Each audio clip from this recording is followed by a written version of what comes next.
todos, hoje eu vou estar tratando acerca de um assunto lidando com a questão do hebraico.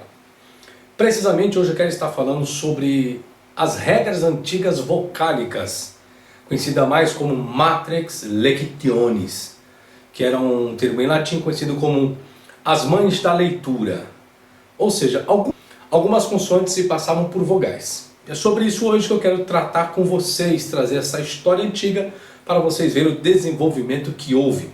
Em hebraico se dá o nome de Imot HaKriar. Imot HaKriar.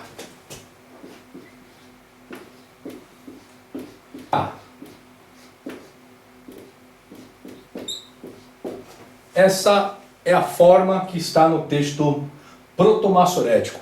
Imot HaKriar. Em paleo-hebraico nós teríamos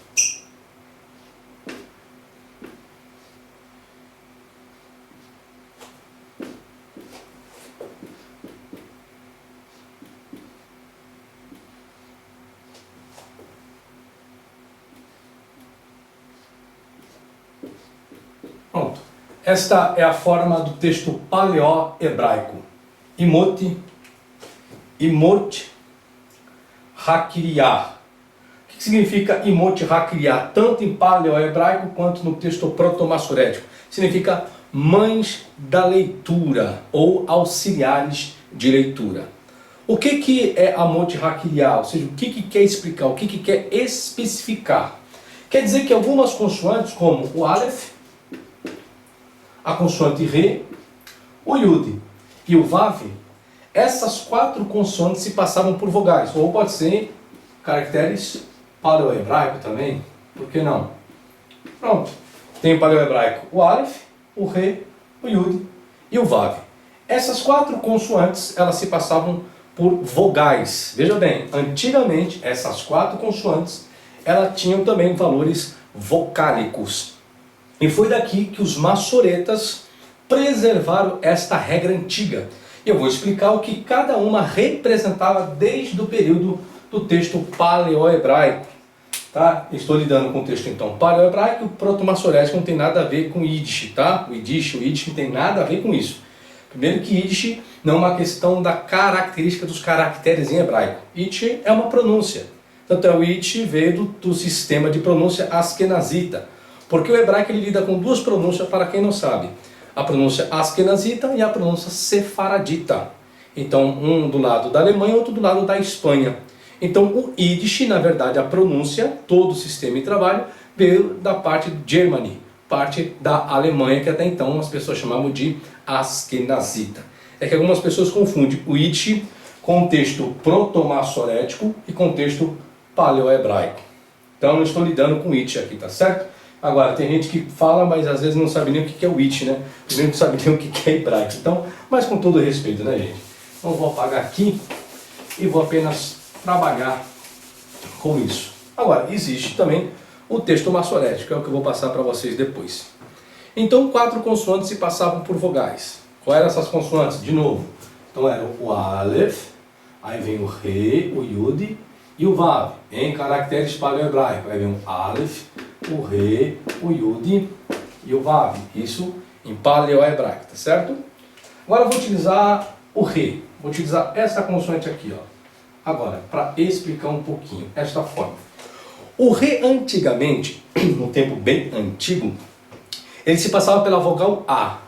O Aleph pela vogal A, o Re pela vogal A, o Yud pela vogal E e I e o Vav pela vogal O e U. No paleo-hebraico a mesma coisa. O Aleph pela vogal A, o Re pela vogal A, o Yud pela vogal E e I e o Vav pela vogal O e U. Então essas quatro consoantes eles eram auxiliares na leitura, então elas eram utilizadas tanto o seu valor consonantal quanto o seu valor vocálico. Exemplos, eu vou utilizar aqui agora. No Antigo Testamento, como nas inscrições de mesa, então eu peguei aqui alguns materiais que vêm lá de mesa, né, que é escritos de mesa, o Re era utilizado como uma indicação de um som final de O. Então o próprio Re, no final de uma palavra, no final de uma sílaba, também poderia ter o som de O. Exemplo de uma palavra hebraica para nós entendermos. Exemplo, a expressão artso. Expressão artso. Aqui. Essa consoante aqui, o re, ou em caracteres paleo hebraico também. Artso, pronto. Essa forma aqui, ó.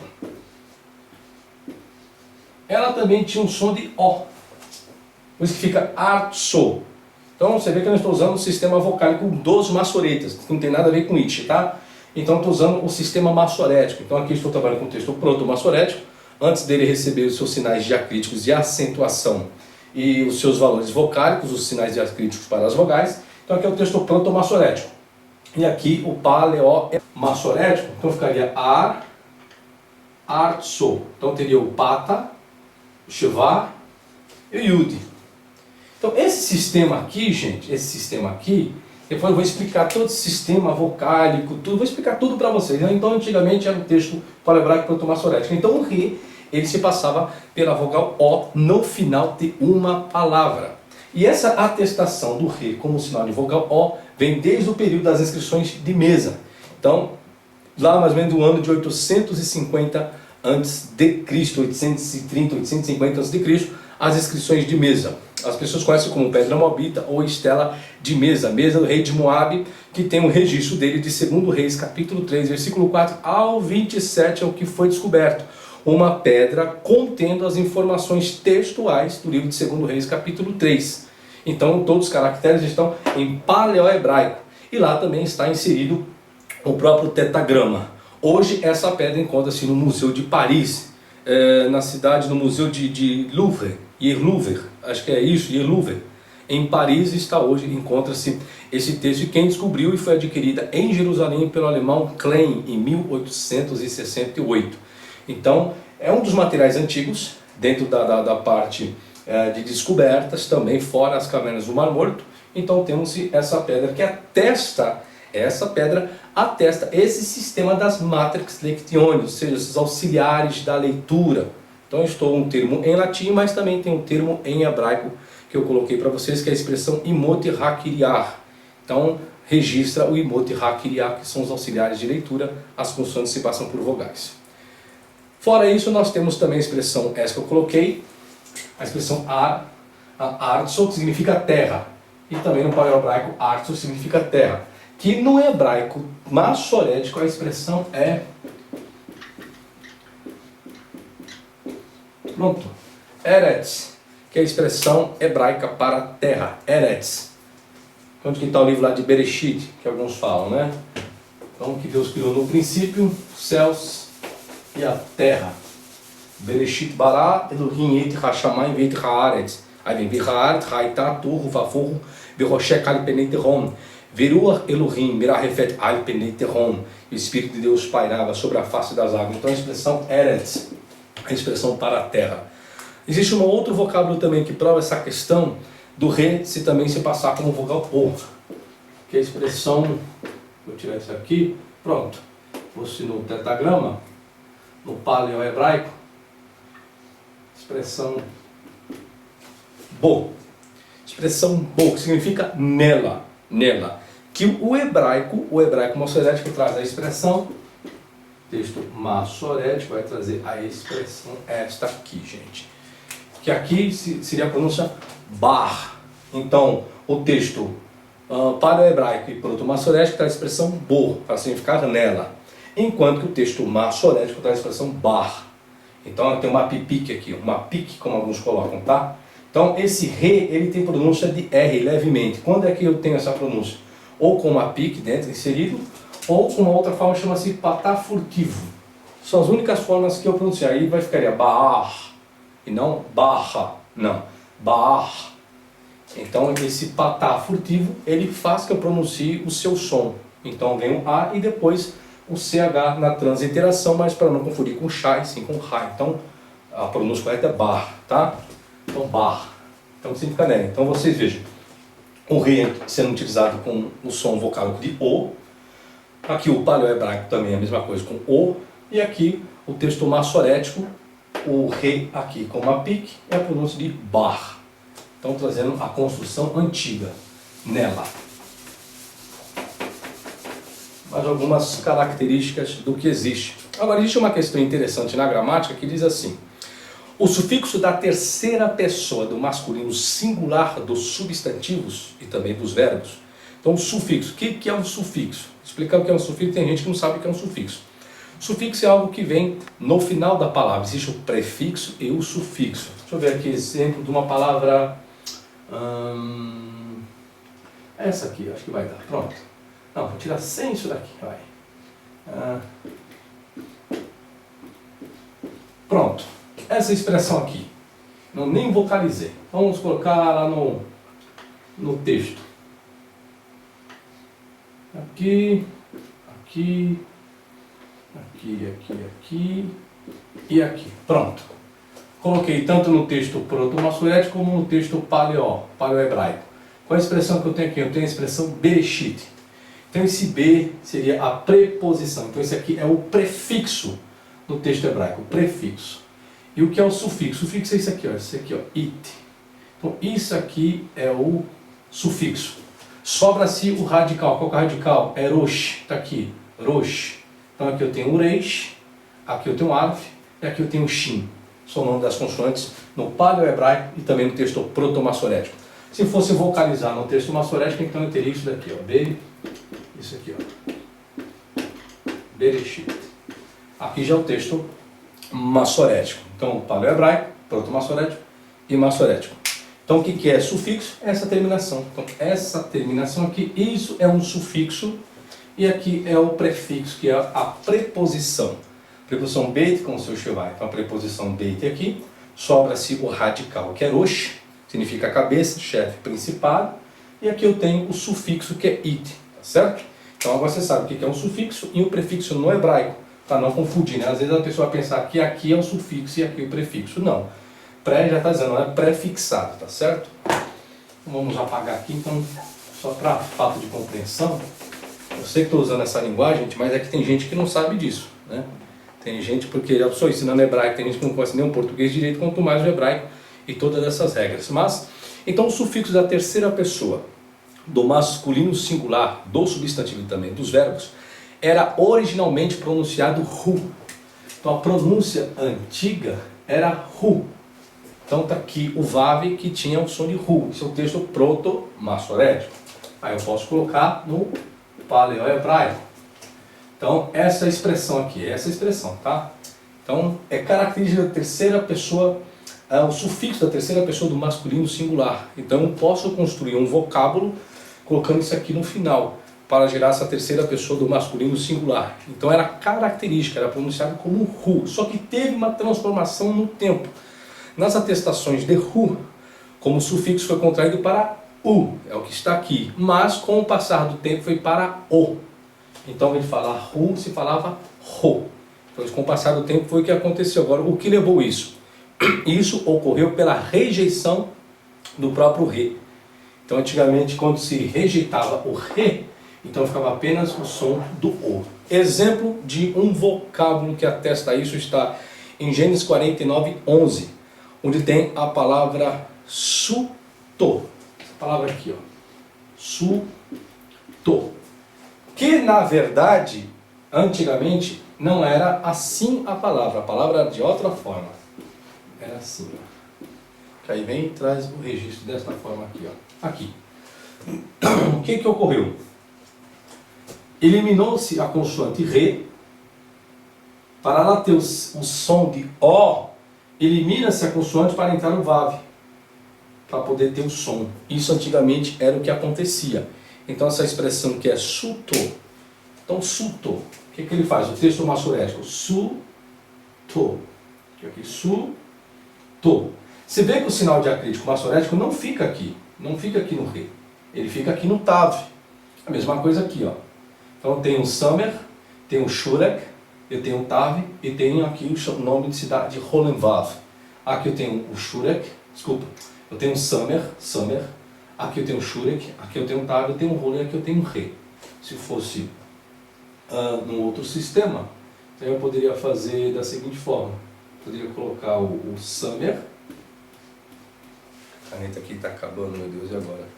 Samer, eu tenho o vav, eu tenho o TAV e tenho o RE. Esse é o sistema.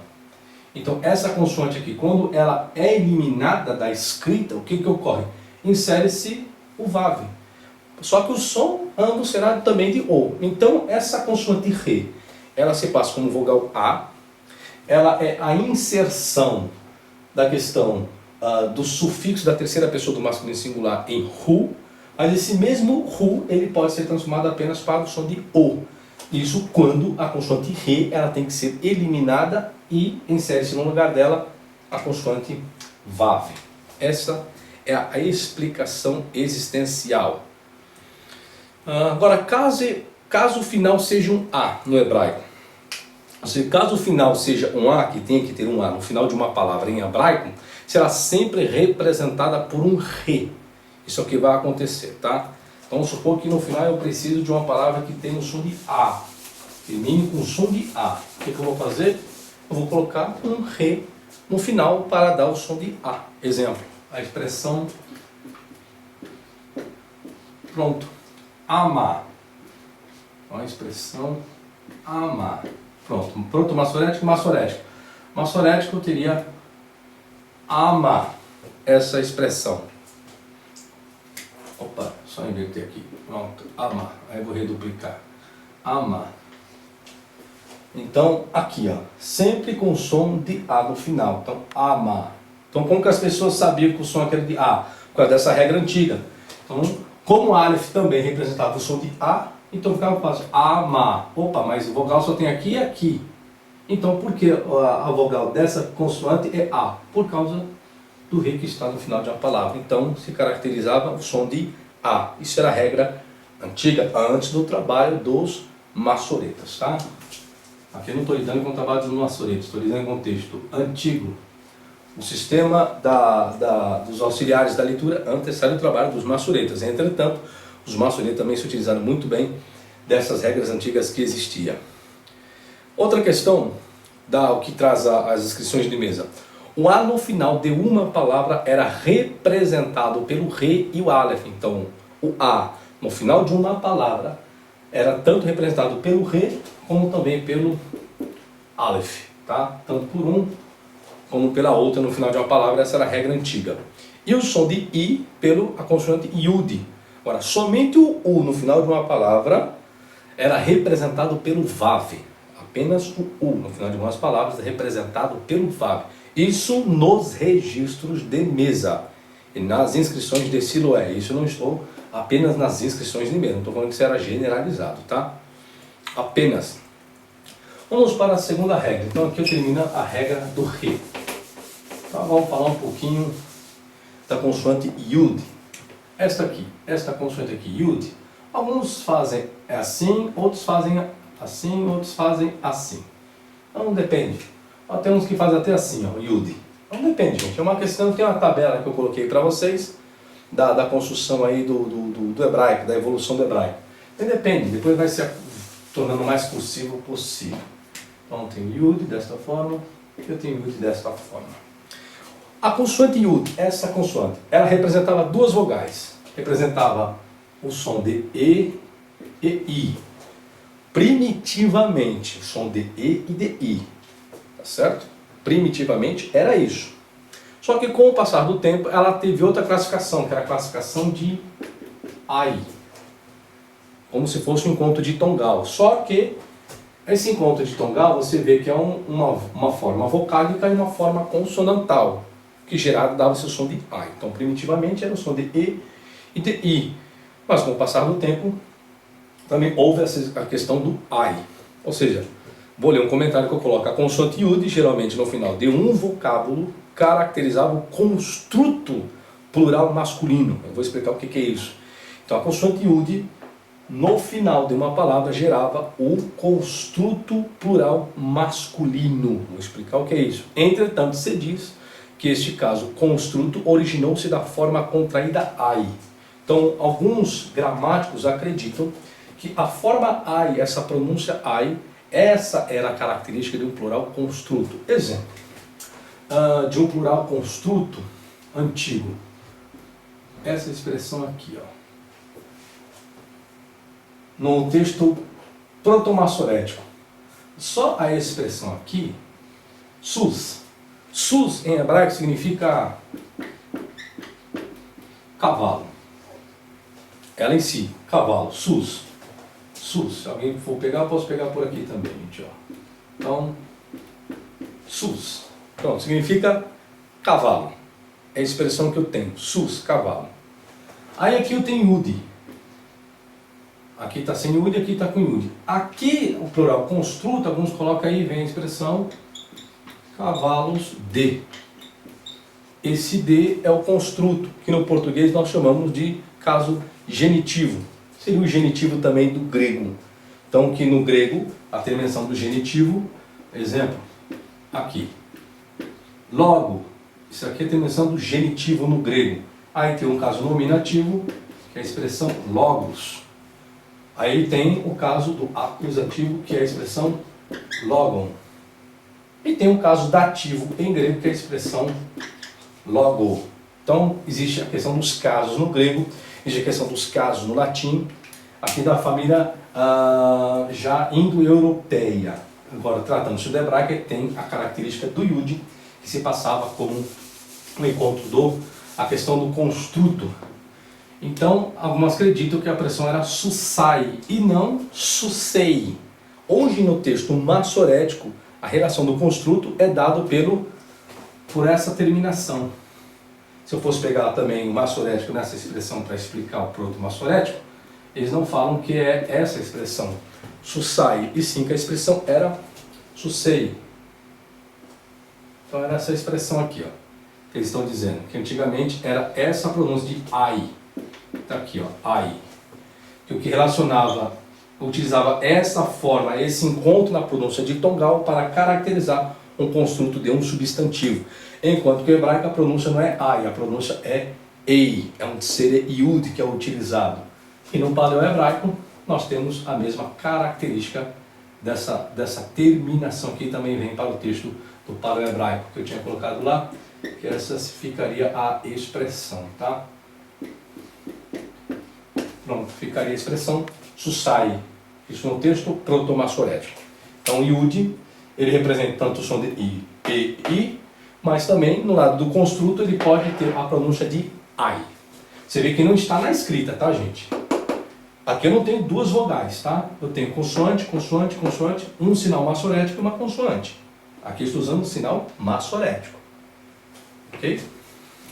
Se eu não tiver aqui, ó, não tem sinal massorético e não tem sinal massorético, tá? Se eu tirar isso aqui, ficou sem sinal massorético. Pronto. Já elimina muita coisa. Outra característica, as inscrições fenícias. Elas não atestavam um E. As inscrições fenícias não atestavam um E, no caso do Yud aí, representando um E. E nenhum tipo de vogal no final de um vocábulo em estado construto. Então, no sistema fenício, quando o substantivo estivesse em estado construto, não seria representado por essa terminaçãozinha que é o Yud aqui, ó. Não seria representado no final de uma palavra. Exemplo, como eu coloquei aqui para vocês, né? Se eu quisesse fazer isso aqui, ó, no fenício, isso aqui nunca estaria representando um estado construto, um som de E, o que seja. Isso não ocorre no construto. Como que eles fazem? Eles trabalham direto. Então o fenício ele trabalha com a palavra direto. Exemplo, a expressão shenivi, acho que é shenivi. Shenivi. A expressão shenivi. Shenivi. A expressão shenivi, acho que é isso mesmo. Isso, shenivi. Ou shenivei, como alguns colocam. Seria a pronúncia shenei e a pronúncia benei. Acho que é shenei benei, isso mesmo. Shenei benei. Essas duas expressões aqui é o que está aqui, ó, acoplado aqui em cima. O fenício trabalhava nesta forma aqui, nesse formato aqui. E não nesse formato aqui. O que eu tenho aqui? 2 Yud. Relatar a questão do construto no texto proto-massorético. No texto proto-massorético. Eu poderia inserir aqui também a questão do próprio texto. O beit, aqui o Yud, aqui de novo. O beit, opa, tem um aqui. Ah, não, desculpa, não é beit não, gente, são num. confundindo aqui. O Nun. Opa. O Nun. Pronto. O Nun Yud. Aqui o Beit. Aqui o Nun. E aqui o Yud. Agora no texto paleo-hebraico. Deixa eu separar aqui. A mesma coisa. Shinei Benei. No texto no texto paleo-hebraico. Aqui agora. Na mãe do hebraico. E aqui no texto proto-massorético. No texto massorético eu tinha Shinei e Benei. Agora o texto massorético. Ou seja, o fenício, ele não tem essa separação aqui, ó, desses dois vocábulos. É tudo junto, gente. É tudo isso daqui, ó. Não existe essa separação para não caracterizar esse construto no fenício. Então ele é totalmente ligado, direto, sem separação nenhuma. Significa os dois filhos em hebraico. Shinei e Benei. Então o fenício não tinha essa característica. Tudo para dizer que ele não utilizava Yud no final de um vocábulo com o som nem de ai, nem de ei e nem para representar o plural construto. Então o fenício também é uma língua muito antiga, não caracterizava isso. Outro fator também é que não utilizava Yud em outros vocábulos. Exemplo, essa consoante Kaf. A consoante Kaf seria o pois, uma conjunção coordenativa. Hoje, nosso sistema proto-massorético utiliza essa forma, que é o Yud aqui, ó. Enquanto que o texto fenício era só assim, ó, só o Kaf. Hoje não, hoje o proto-massorético utiliza essa forma com o Yud aqui, ó. Ou seja, tudo tem as suas mudanças. Outro vocábulo também é o pronome demonstrativo, o Zain. Só o Zain. Expressão Z, esta, isto. A expressão utilizada hoje é essa aqui, ó, no texto massorético. Então os fenícios era essa forma. Quanto mais abreviado para eles, melhores parece que era. Então é o sistema que eles utilizavam. O uso do Yud também para representar o som de A. Tem sido utilizado às vezes para representar o som de Ai. E isso após o E ou precedendo I. Então o Yud, ele pode ser utilizado num som de Ai quando preceder um E antes dessa expressão ou após tiver um I, um outro Yud. Então também pode ser utilizado o som de Ai. Isso que ensina tudo que eu estou explicando para vocês é o que está na gramática de Gesênio, que é a maior gramática de hebraico que existe hoje no mundo. Então, se alguém dizer que tudo que estou ensinando for errado, então se me apresente uma gramática que ensine que seja certo, além de Gesênios. Bom, vamos agora falar um pouquinho da consoante Vav. O que ensina a consoante Vav? Vamos falar do Re, do Yud, agora vamos falar do Vav. Pronto, Vav. O Vav, na verdade, representava duas vogais também, a vogal O e a vogal U, o Vav. O e U. O emprego do Vav era usado para as vogais O e U, e é possível que o Vav possa ser contraído para Au. Possa ser contraído para Au e também para Au e Au. A consoante Vav. Só que isso eu estou me referindo à pronúncia, tá certo? Então a questão da pronúncia, sim. Agora vamos para a última, que é a consoante Aleph. É só isso, Vav, professor? Só isso. Não existe mais história acerca do Vav. Então o Vav é utilizado tanto para o U, também para a pronúncia de Au ou de Au. Então como ela representa O e U, então eu posso utilizar a pronúncia de Au ou posso usar a pronúncia de Au. Agora, por que eu coloquei o W aqui? Para você saber que se trata do Vav, tá certo? Para não sair fazendo besteira aí. Então, a pronúncia, mas na escrita não existe isso na escrita. A pronúncia sim, a pronúncia, tudo que eu estou colocando aqui é o que representava como valor vocálico, porque em si a estrutura dela é a estrutura consonantal. Tanto o texto que eu estou colocando aqui, tanto o texto paleo-hebraico como o texto proto-massorético. Daí que vem o texto massorético para facilitar a leitura para muitas pessoas. Então hoje se ensina o texto massorético, em qualquer faculdade de teologia vai se ensinar o texto massorético, que vem da Bíblia Hebraica Stuttgartense do Codex Leningrado B19. Hoje isso é padronizado. E o sistema vocálico que ensina não é o sistema vocálico Yiddish, não é Yiddish não, tem nada a ver, tá gente? Quem fala isso é porque não conhece nada de hebraico. Então se alguém falar que é o Yiddish, então vai ter que provar numa gramática que é isso tudo. Então a estrutura consonantal e a estrutura vocálica, hoje que nós ensinamos e aprendemos em qualquer instituição, é um sistema totalmente dos maçoretas. Que se você for pegar na história, pega na gramática de Gesenius, de Thomas Lambert, P.G. Kelly, você pode até pegar manuais de história, como o de Edson de Faria Francisco, que fala sobre o manual da Bíblia Hebraica. Vai explicar todo o fundamento do trabalho dos maçoretas, da família de Benashe e da família de Benafta, que explica toda essa transposição que houve desde a regra antiga até a regra atual. Vamos falar um pouquinho do Aleph agora. O Aleph, para nós encerrarmos aqui. Então, o Aleph, ou aqui, pronto, texto proto-maçorético e o paleo-hebraico comum, que era o Aleph, tá? Hoje o Aleph é assim, gente, ó, no hebraico moderno. É isso aqui, ó.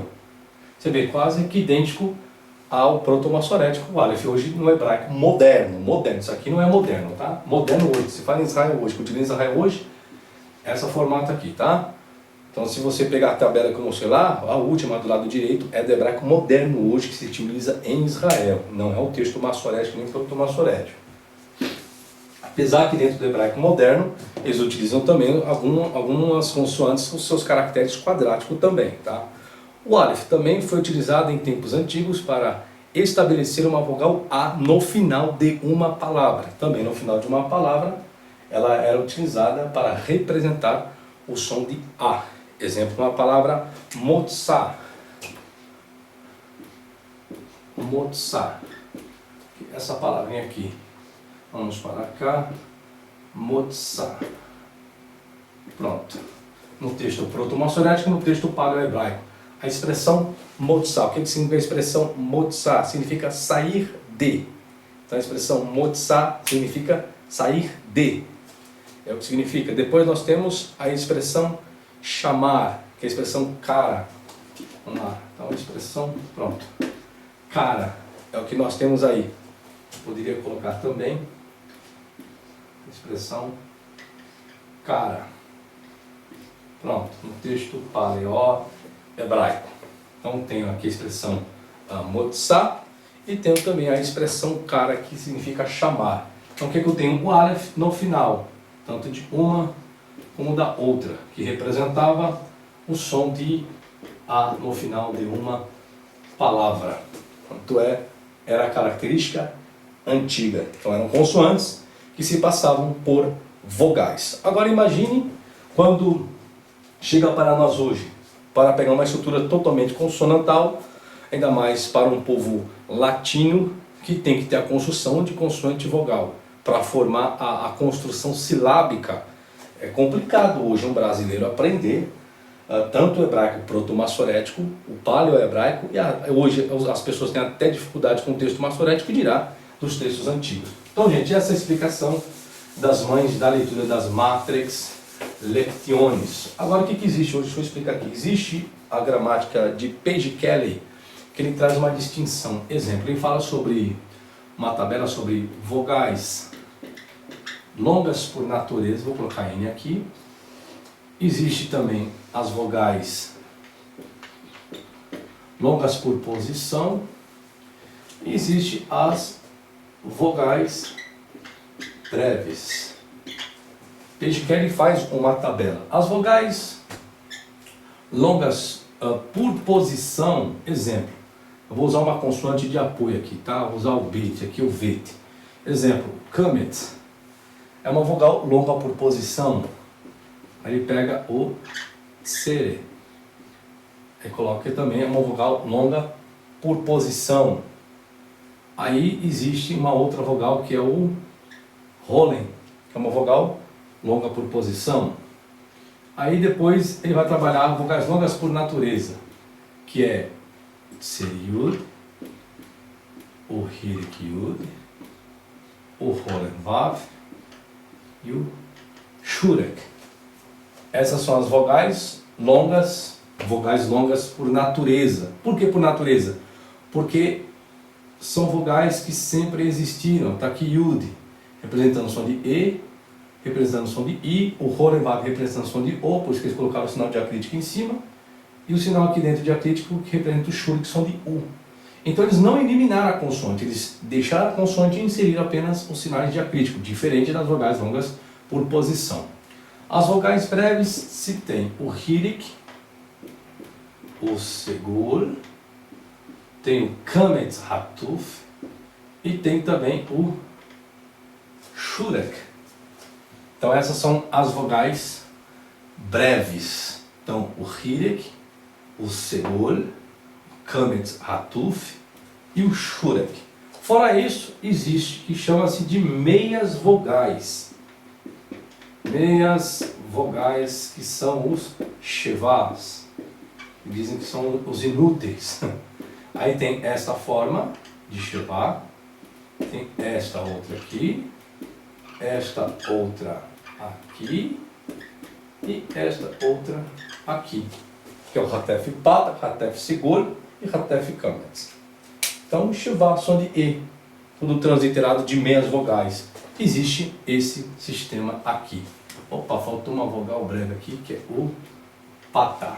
Então, nós temos o pata, o kametz, temos o tsere, temos o rolen. Aqui, tseriud, hirik-yud, rolen-var, shurek. Hirik, segul, kametz hatuf e shurek. Essa aqui tem o som de A, esse som de E, aqui o som de U. Esta aqui seria o som de EI, na pronúncia EI. Aqui o som de I mesmo, I.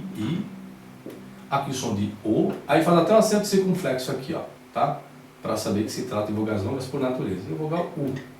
Aqui nas vogais por posição, geralmente as pessoas colocam macro, para distinguir das vogais breves que não vai acentuação nenhuma. Apesar que outras gramáticas colocam outros símbolos também.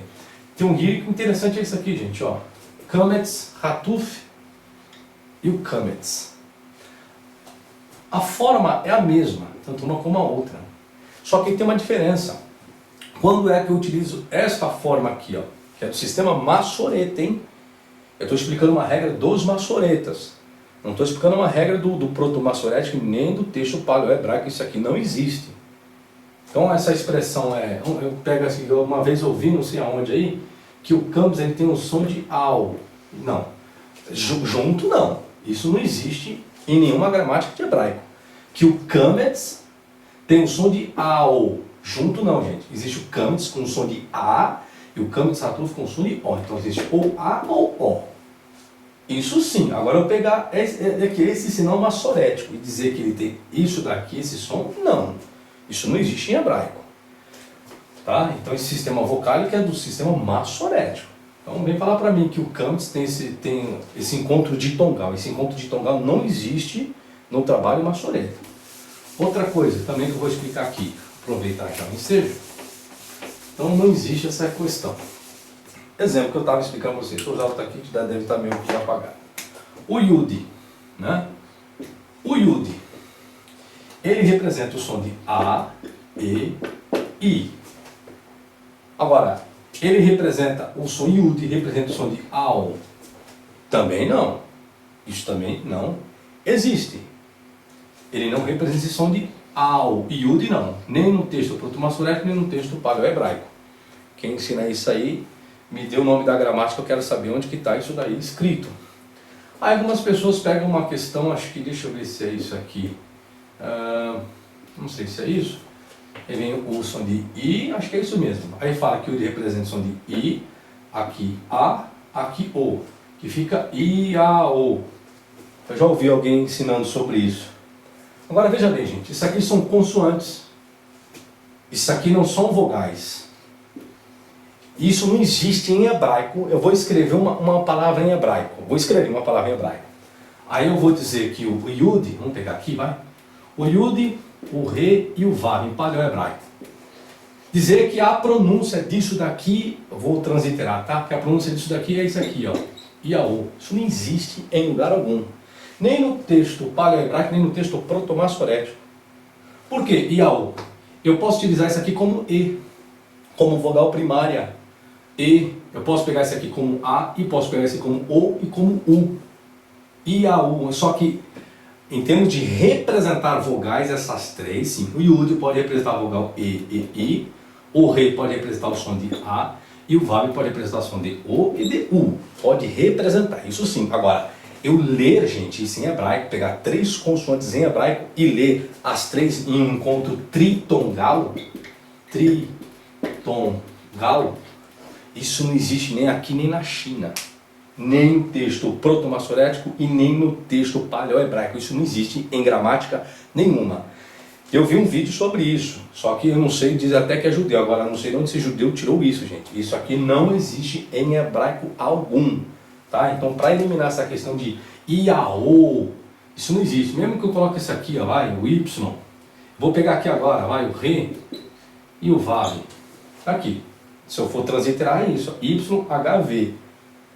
Aí o camarada quer fazer o quê? Fazer isso aqui. O que é YHV, ele quer colocar 3 vogais. Da onde tirou isso? Eu só queria entender da onde foi que tirou isso daqui. Que Yud, Re, Vav, ou vamos colocar, vai, Yud, o Re e o Vav com W, vai. Da onde tirou agora aí? Veja bem, gente, são 3 consoantes que se representam vogais, mas quando eu utilizo essas 3 consoantes em hebraico, não tem como eu pronunciar esse som tritongal. Isso não existe. É isso que eu queria deixar bem claro para vocês. Bom, gente, então eu fico por aqui. Lembrando vocês que vocês têm meu material, vocês podem mandar os seus e-mails. Quem quiser me ajudar, está aí, gente, o meu e-mail.